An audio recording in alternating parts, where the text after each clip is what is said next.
로마서 6장 15절을 찾으시기 바랍니다. 로마서 6장 15절.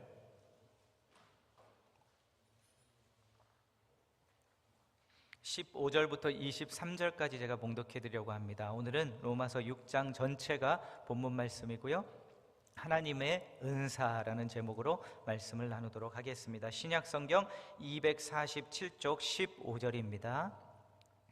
그런즉 어찌하리요? 우리가 법 아래에 있지 아니하고 은혜 아래에 있으니 죄를 지으리요? 그럴 수 없느니라. 너희 자신을 종으로 내주어 누구에게 순종하든지 그 순종함을 받는 자의 종이 되는 줄을 너희가 알지 못하느냐? 혹은 죄의 종으로 사망에 이르고 혹은 순종의 종으로 의에 이르느니라. 하나님께 감사하리로다. 너희가 본래 죄의 종이더니 너희에게 전하여 준 바 교훈의 본을 마음으로 순종하여 죄로부터 해방되어 의에게 종이 되었느니라. 너희 육신이 연약함으로 내가 사람의 예대로 말하노니 전에 너희가 너희 지체를 부정과 불법에 내주어 불법에 이른 것 같이 이제는 너희 지체를 의에게 종으로 내주어 거룩함에 이르리라. 너희가 죄의 종이 되었을 때에는 의에 대하여 자유로웠느니라. 너희가 그때에 무슨 열매를 얻었느냐? 이제는 너희가 그 일을 부끄러워하나니 이는 그 마지막이 사망임이라. 그러나 이제는 너희가 죄로부터 해방되고 하나님께 종이 되어 거룩함에 이르는 열매를 맺었으니 그 마지막은 영생이라. 죄의 싹은 사망이요 하나님의 은사는 그리스도 예수 우리 주 안에 있는 영생이니라. 아멘.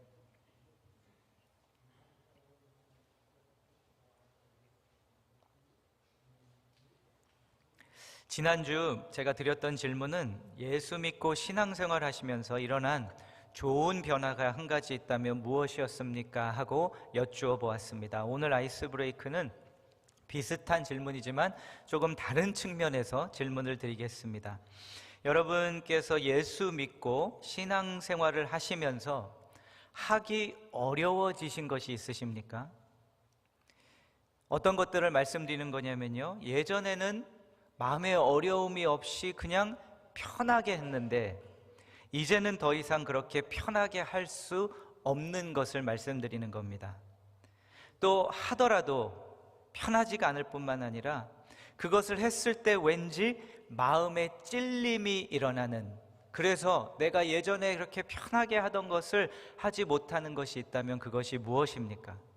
이것은요, 여러분, 죄만 말씀드리는 것이 아닙니다. 그런 것만 말씀드리는 것이 아니라 내가 그냥 편히 했던 내 취미조차도, 가볍게 생각했던 것조차도 예수 믿고 나니 조금 왠지 마음이 좀 불편한, 그냥 하기에는 좀 불편한 것들이 있으실 것입니다. 그것이 있으시면 한번 아이스 브레이커 질문으로 나누어 보시기 바랍니다. 셀 모임 하실 때. 여러분, 예수 믿고 나서요, 또 예수 믿게 되면 어렵지 않던 것이 어려워지는 것이 맞습니다. 그 이유는 우리 안에 근본적인 변화가 일어나기 때문에 그렇습니다. 새로운 피조물이 되었기 때문에 그렇습니다. 그런데 이 변화는 일시적인 사건만이 아니라 이 변화는 평생 이루어지는, 또 우리가 평생 이루어 가야 하는 작업입니다.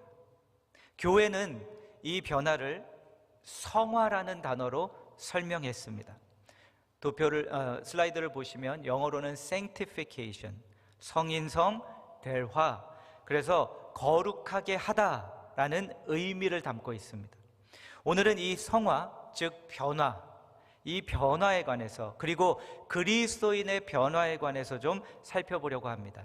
함께 던지려는 질문들은 이것입니다. 성화라는 것이 근본적으로 무엇인가? 그리고 이 성화의 본질이 무엇인가? 이 질문들에 대한 답을 좀 찾아보고자 합니다. 왜 이 질문이 우리에게 중요할까요? 첫 번째 이유는 이 변화를 향한 하나님의 우리에게 주신 부르심이 있기 때문에 그렇습니다. 하나님의 말씀을 보면요, 구원받고 그냥 천국 갈 때까지 가만히 있는 것이 아니라 너희들이 이루어야 할 일이 있는데, 하나는 나아가서 복음 전도하는 것이고 또 하나는 예수 그리스도를 닮아가는 것이다. 이것이 또한 성화의 다른 표현이기도 한데요, 이 변화를 향한 부르심이 나 만날 때까지 너희들이 이것을 이루어 가야 한다고 하나님께서 주신 부르심이 있기 때문에 그렇습니다. 왜 이 성화라는 것이, 또 이것을 아는 것이 중요할까요? 또 두 번째 중요한 이유는 우리 안에 모두 다 변화를 향한 소원과 갈망이 있기 때문에 그렇습니다. 예수를 믿고 나면 그 소원이 우리 안에 주어집니다. 그래서 변하고 싶습니다. 바뀌고 싶습니다. 그래서 성화라는 이 신학적인 용어를 사용하지 않고 변화, 바뀌는 것, 이렇게 표현한다면 우리 안에 모두가 다 변하고 싶은 소원이 있습니다. 그렇기 때문에 성화에 관해 나누는 것은 바로 이 나의 소원과 갈망을 어떻게 채워가고 이루어갈 것인가에 대한 그 질문에 대한 답이기도 합니다. 그래서 중요합니다. 오늘은 오랜만에 3대지로 나누겠습니다. 많이 1대지만 했었는데 오늘은 3대지로 좀 나누도록 하겠습니다. 참고하시기 바랍니다. 먼저 6장 1절 2절을 먼저 보시겠습니다. 같이 함께 봉독하겠습니다. 그런즉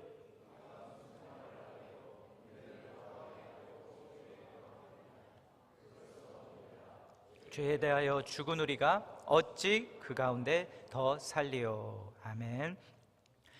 1장부터 5장까지 사도 바울이 칭의의 구원을 설명했습니다. 우리가 이것을 살펴보았습니다. 구원은, 하나님의 복음이 주는 구원은 행위가 아니라 전적인 예수 그리스도의 십자가의 공로의 은혜로 얻는 것이다.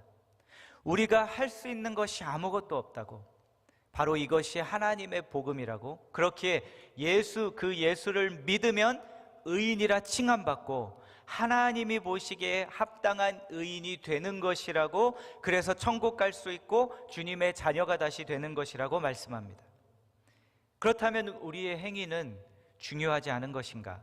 바로 1절, 2절은 그 질문에 대한 답입니다. 왜냐하면 사도 바울은 이 은혜의 복음, 믿음으로 인해 은혜를 통하여 얻는 이 복음을 계속 전도하면서 나누었는데요, 그로 인해서 공격도 많이 받았습니다. 특별히 유대인들, 유대적 배경을 가진 그리스도인들, 사도 바울에게 계속 질타했습니다. 당신의 복음은 그러면 죄로 이어질 것이라고, 아무것도 하지 않고 율법도 안 지키고 그냥 믿음으로 은혜로 인하여 구원을 받으면, 은혜를 통해 구원을 받으면 그러면은 이제 다 죄를 짓기 시작할 것이라고. 그러자 사도 바울이 오늘 답변합니다. 그럴 수 없느니라. 그렇지 않다고 사도 바울은 말씀합니다. 은혜를 더하게 하려고 죄에 거하겠느냐? 그 죄 가운데 우리가 어떻게 살겠느냐? 하며 그럴 수 없느니라고 사도 바울은 답변합니다. 여러분, 여기서 첫 번째 사도 바울의 답변에서 우리가 성화의 본질이 무엇인지 볼 수 있습니다. 슬라이드 한번 보시겠습니다. 성화의 본질은 죄와의 싸움입니다. 여러분, 우리가 예수 그리스도를 믿고 구원을 얻게 되면 시작되는 것이 있는데요, 바로 그것은 죄와의 싸움이 시작됩니다. 여러분, 성화, 우리가 그리스도인이 되어서 변해가는 것을 그렇게 말씀들은 하시는 것은 아니지만 이렇게 혹시 이해하고 있는 것이 아닌가 하는 것이 성도님들께 느껴질 때가 있습니다. 그건 뭐냐면요, 성화가 마치 이제 내가 좀 괜찮은 사람이 되어가는 것으로 생각하는 경우들이, 하시는 경우들이 있는 것 같습니다. 그냥 내가 좀 더 나은 사람 되는 것, 좀 더 그냥 발전한 사람이 되는 것, 그래서 그런 복음을 들을 때도 있죠. 복음 듣고 예수 믿으면 내가 이제 좀 더 나은 사람 되는 겁니다. 그래서 행위적으로 좀 발전하고 나아지는 것이 성화인 것처럼 생각하는 경우가 있는데요, 본질로 돌아가서 성화는 뭐냐면요, 구원받아서 죄의 대가를 치르지는 않아도 됐지만 우리 안에 아직 남아있는 그 죄성과 죄와 싸우는 것이 성화입니다. 그리고 그 죄와 싸워서 이기는 것이 성화입니다. 이겨나가는 것이 성화입니다. 좀 더 본질적으로 우리가 들어갈 때, 물론 그 죄와 싸워 이기면 좀 더 나은 그리스도인이 되고 좀 더 발전된 사람이 되겠죠. 하지만 그것이 본질이 아니라는 것입니다. 본질은 남아있는 내 안의 죄성, 그 죄와 싸우는 겁니다. 이것이 성화입니다. 그런데 본질은 죄와의 싸움입니다. 성화의 본질은. 그러면 좀 이러한 마음이 드시는 분들이 있을 거예요. 성도님들 가운데서도 있을 텐데, 뭔가 이렇게 목회자가, 설교자가 죄 이야기를 할 때마다 좀 거부감이, 그 불편한 마음, 오늘은 또 죄 얘기구나, 좀 사랑과 은혜 이걸로 좀 그냥 위로받으려고 왔는데 오늘은 죄 얘기를 하시네. 그래서 좀 마음이 불편하거나 거부감이 있는 분들도 있을 겁니다. 현대인들은 당연히 거부감이 있고요, 성도님들 가운데는 거부감은 아닐지라도 좀 불편한 마음이 일어날 수 있을 것입니다. 그런데요, 저는 오늘 좀 죄를 조금 더 구체적으로 설명을 드리겠습니다. 한 기독교 철학자가 죄를 정의하는데 두 가지 단어로 정의합니다. 첫 번째 단어는 뭐냐면요, 악함입니다. 영어로는 wickedness, 우리의 악함, 이것이 죄라고. 우리 안에 모든 인간은 다 이 악함, 죄성이 우리 안에 있다라고 그는 죄를 정의합니다. 그래서요, 이 죄, 우리 안에 있는 악함과 싸우는 것이 성화입니다. 하지만 이 철학자는 또 한 단어를 사용해서 죄를 정의합니다. 그 다음 보시면요, 약함입니다. weakness. 이것도 죄라고. 우리 안에 다 약함이 있습니다. 계속 내가 무너지는 그 한 가지 생각이 있습니다. 이것은 내가 약해서 무너지는 겁니다. 계속 그 생각 안 하고 싶은데 뭔가 일이 일어나면 자꾸 그 한 가지 불안한 생각이 계속 나를 치고 또 치고 또 쳐서 그 불안한 생각에 무너져 내가 그냥 쓰러집니다. 내 안에 해결되지 않은 상처가 있습니다. 그래서 다른 타인은 다른 나쁜 의도로 나에게 얘기하는 것이 아닌데 계속 나는 그 약함 때문에 그것을 나를 공격한다고 받아들이고 나를 미워한다고 받아들이고 나를 싫어한다고 받아들여서 똑같이 나도 계속 반응합니다. 나도 그 사람 싫어하는 것처럼. 이 약함, 자꾸 반복되는 나에게 좋지 않은 습관들, 이런 것들은요, 저와 여러분이 악해서 일어나는 것이 아니라 약해서 계속 일어나는 일입니다. 그런데 죄는 악함만이 아니라 약함까지도 우리의 죄에서 나오는 겁니다. 죄성으로 아직 해결되지 않은 약함 때문에 계속 그런 약함들이 죄 때문에 나오는 겁니다.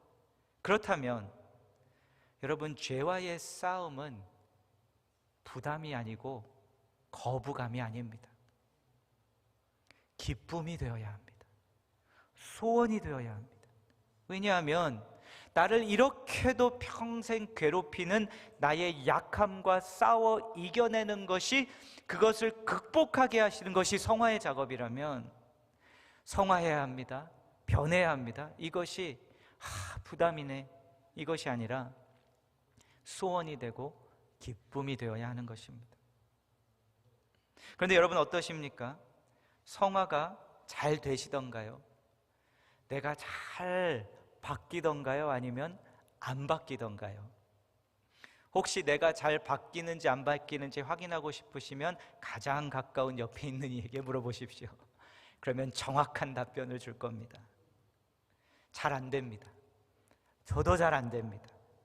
변하고 싶은데 잘 안 변합니다. 그런데 왜 이것이 이렇게 쉽게 잘 안 될까? 여러 가지 이유가 있겠지만 오늘 말씀드리고 싶은 것은 뭐냐면 이 성화에 있어서 우리가 핵심을 놓치고 있기 때문에 그렇다는 것을 오늘 말씀을 통해 보여드리고자 하는 겁니다. 핵심이 뭐냐면요, 우리는 성화의 핵심을 뭐라고 생각하냐면 노력이라고 생각합니다. 그래서 자, 이제 구원받았으니 변해라, 예수 닮아가라, 이것을 이제 명령으로 받아들이고 내가 좀 바뀌어 보려고 노력하고 또 노력하고 노력합니다. 그런데 계속 경험하는 건 뭡니까? 노력했는데 실패합니다. 그런데 저는 이러한 메시지를 제가 들으면서, 그러니까 여러분도 들으셨을 겁니다. 예수 믿고 이제 교회 신앙생활 시작했는데 믿고 나서부터는 자꾸 이래라 저래라 말씀하는 겁니다. 담배 끊으십시오. 술도 마시지 마십시오. 말도 바르게 하십시오. 이것 여기 가지 마십시오. 저기 가지 마십시오. 그래서 예수는 은혜로 전적으로 아무런 대가 없이 믿으면 구원받는다고 해놓고 믿고 났더니 이러한 메시지가 계속 우리에게 들리는 겁니다.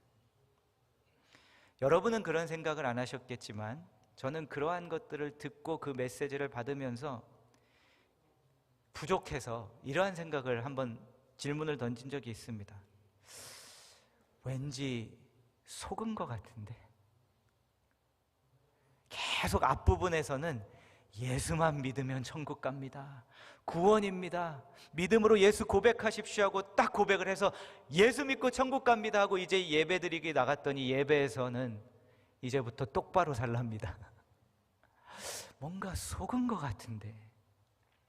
그런데 더 중요한 것은 뭐냐면요, 만약 그것이 성화라면 우리가 믿는 하나님의 복음과 다른 종교들과 무슨 차이가 있습니까?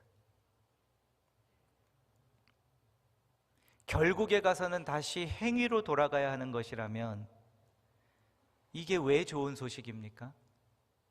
하나님의 복음이 좋은 소식인 것은 유일한 단 하나의 좋은 소식을 전하기 때문에, 그것은 뭡니까? 전적인 은혜로 구원을 받는 것이다. 그러면 저는 이러한 추측을 해보았습니다. 그렇다면 결국 하나님의 복음의 전적인 하나님의 은혜라면 똑같이 성화에 있어서도 하나님의 은혜가 아닐까? 이제는 무조건 막 내가 노력만 해야 되고 내 노력으로 다 이루어가야 하는 거라면, 그러면 성화의 복음은 무슨 좋은 소식인가? 이것이, 이 추측을 가지고 다시 말씀을 펴니 하나님께서 보여주기 시작하셨습니다. 아니었습니다. 성화도 노력만이 성화가 아닙니다. 3절, 4절, 6장 그 다음 보시겠습니다. 무릇 그리스도 예수와 합하여 세례를 받은 우리는 그의 죽으심과 합하여 세례를 받은 줄을 알지 못하느냐. 그러므로 우리가 그의 죽으심과 합하여 세례를 받음으로 그와 함께 장사되었나니 이는 아버지의 영광으로 말미암아 그리스도를 죽은 자 가운데서 살리심과 같이 우리로 또한 새 생명 가운데서 행하게 하려 함이라. 아멘. 여러분, 성화를 죄에 거할 수 없다고 말씀하시고선 그 다음 무엇을 말씀하지 않으시냐면, 그러니 너희들이 노력해야 한다를 먼저 말씀하지 않습니다. 무엇을 말씀합니까? 너희들이 무엇을 해야 된다가 그 다음이 아니라 너희들에게 어떤 일이 일어났는지를 깨달아라. 하나님의 복음 칭의에서만 그것을 말씀하시는 것이 아니라 성화, 변화에 있어서도 노력을 먼저 말씀하는 것이 아니라 너희들이 어떤 일이 일어났느냐, 너희들에게 어떤 일이 일어났는지 아느냐, 예수 그리스도와 너희들은 연합한 자가 되었다, 이것을 먼저 깨달아라, 기억하라. 이것은 성화에도 적용된다, 이렇게 말씀하고 있는 것입니다. 예수 그리스도를 믿을 때 우리에게 어떤 일이 일어난다고 사도 바울과 성경 그리고 신약은 말씀합니까?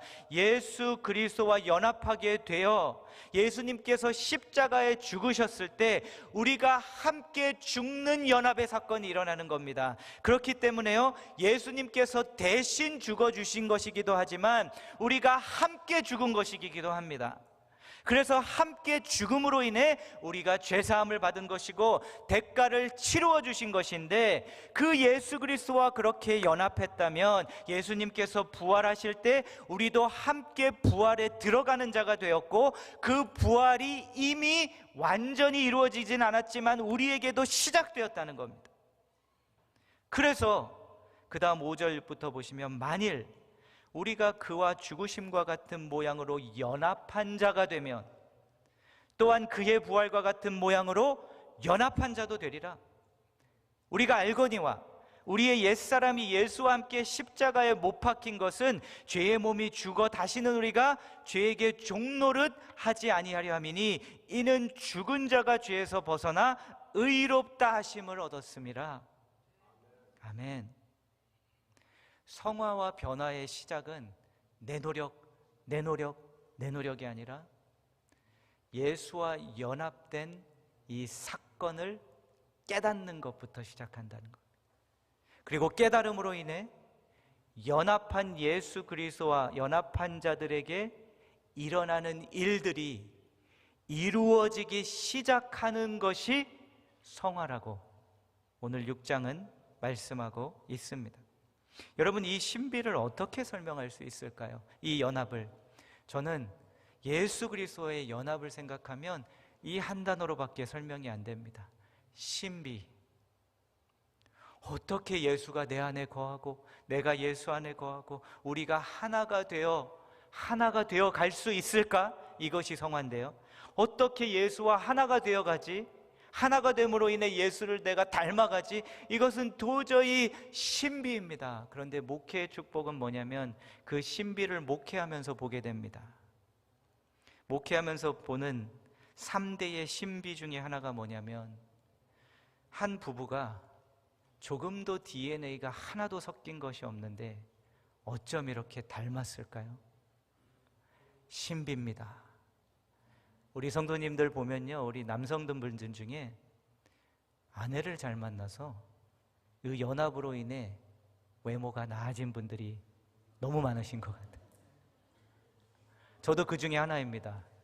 특혜를 받았습니다. 제 아내를 만나서 제가 그나마 이렇게 좀 이만큼 외모가 아내 닮아가다가 발전한, 이걸 어떻게 설명하죠? 참 재밌는 것은요, 저하고 제 아내하고 웃는 얼굴 모양까지 비슷해지더라고요.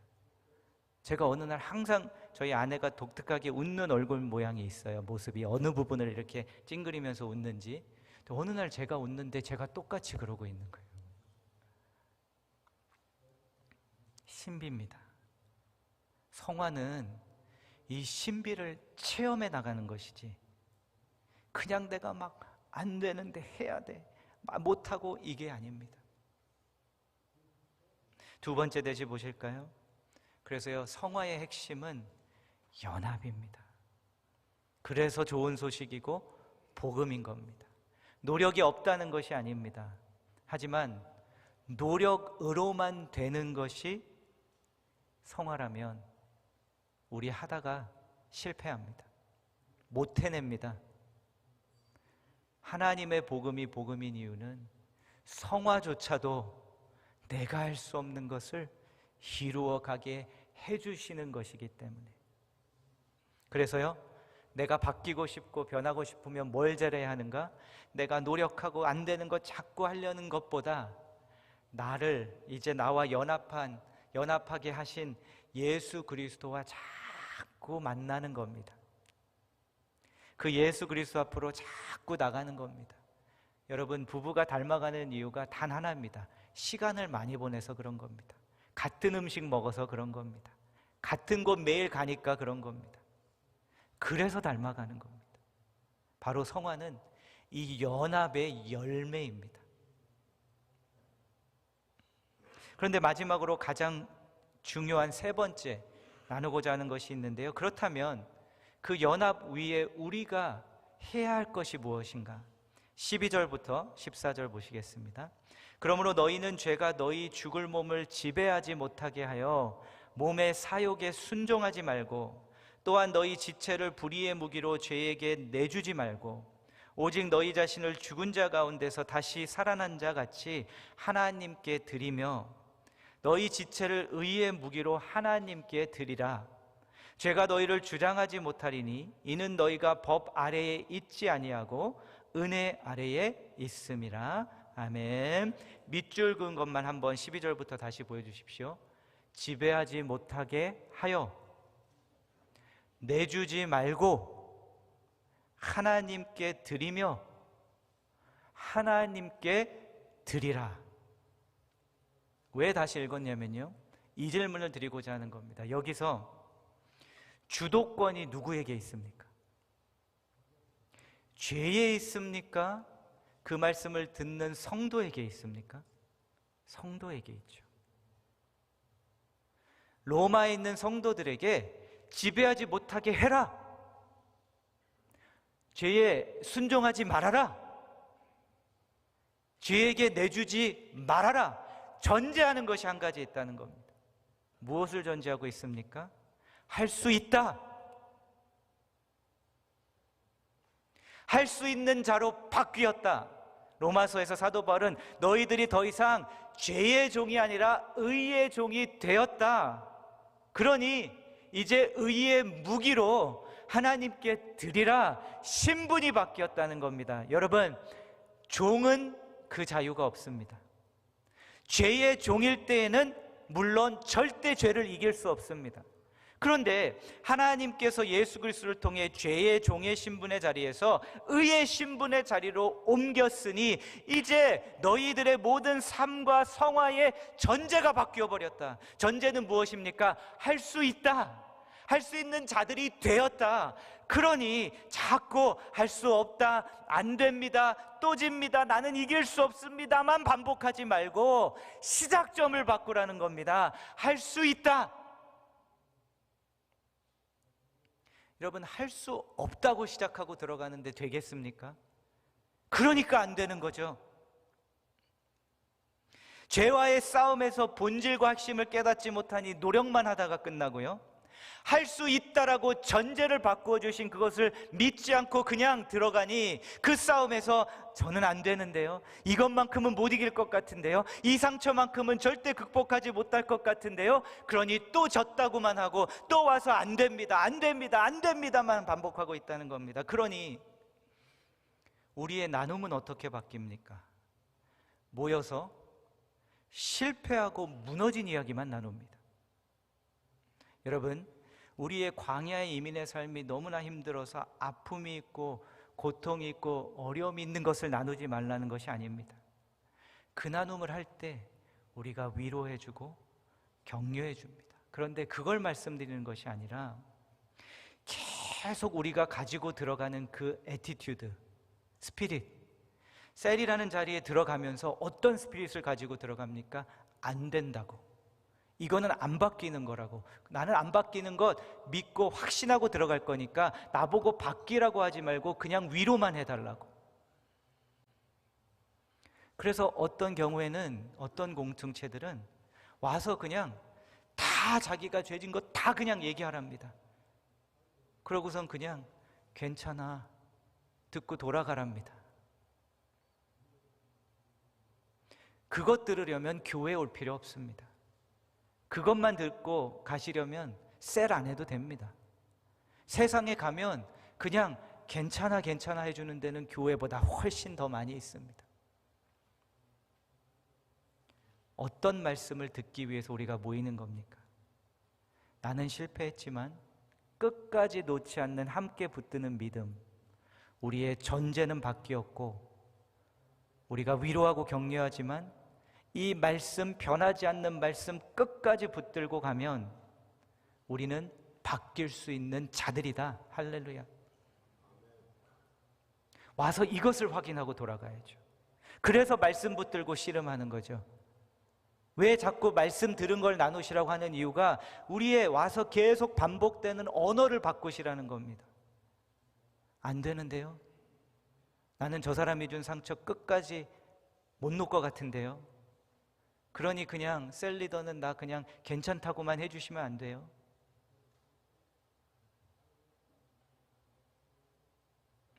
여러분, 이것은 매번 승리해야 한다는 것을 의미하는 것은 아닙니다. 우리가 죄와의 싸움을 붙어서 5번 이길 수 있고 5번 질 수도 있습니다.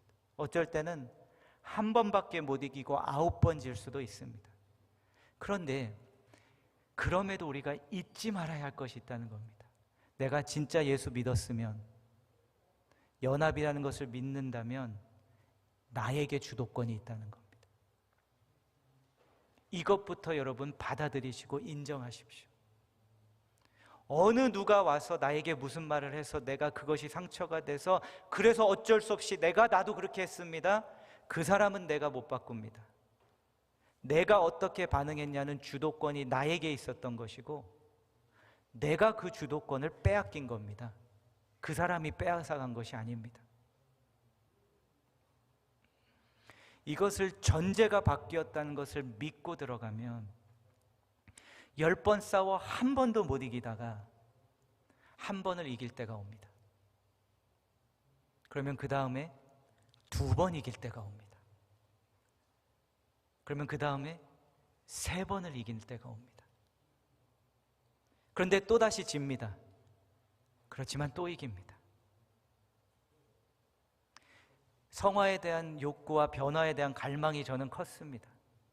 예수를 일찍 믿었기 때문에. 안 변하는 겁니다. 똑같은 문제에 또 빠지는 겁니다. 안 돼, 안 돼, 안 돼에 사로잡혀 있다가 이것을 보게 하셨습니다.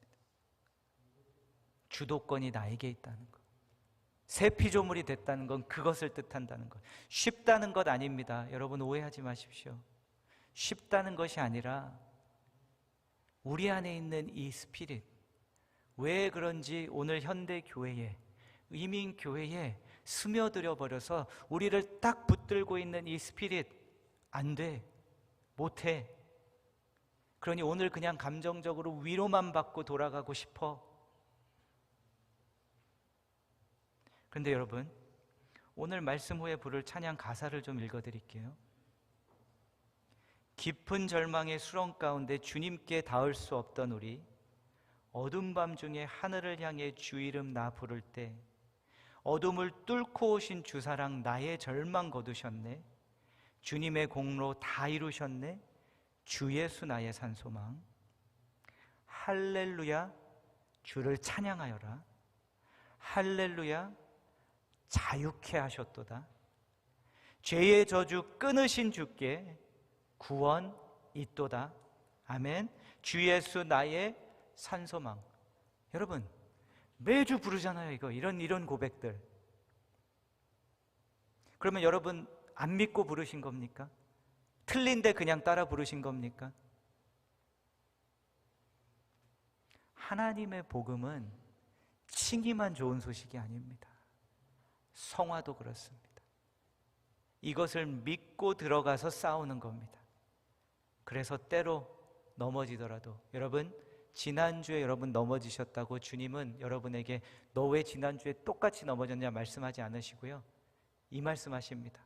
너의 전제가 바뀐 것 알지? 이번 주 다시 해봐라. 지난주 제가 뭐라고? 나 기억 안 나. 나는 다시 해. 매주 세 주를 우리에게 주시는 겁니다. 이제 너희는 할 수 있는 자가 되었다고. 한 번 듣고 되지 않습니다. 그래서 저도 수없이 또 나에게 말하고 설교하고 자신에게 설교하고 하다 보니까 어느 순간 이 말씀이 뿌리를 내리고 싹이 터서 나무가 가지가 자라 열매가 맺는 것을 보게 하시더라고요. 그래서 제가 여러분에게 한 번이 아니라 두 번이 아니라 또 반복하고 또 반복하고 또 반복해서 말씀드릴 겁니다.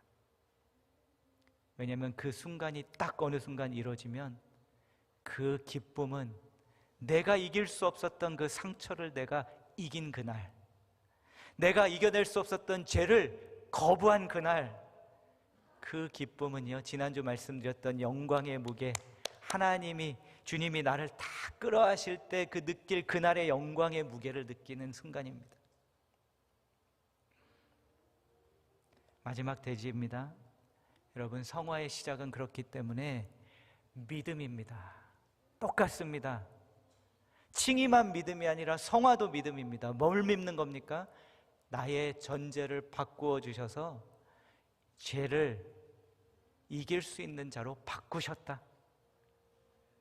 이 믿음으로 시작하는 것이 성화의 시작입니다. 이번 주 셀에서 모이실 때 이 마음을 가지고 들어가십시오. 그래서 이번 주 이게 너무 힘들었다고, 이것이 나에게 상처라고 말은 할 수 있으나 그 안에 깔려있는 전제가 바뀌게는 하지 마십시오.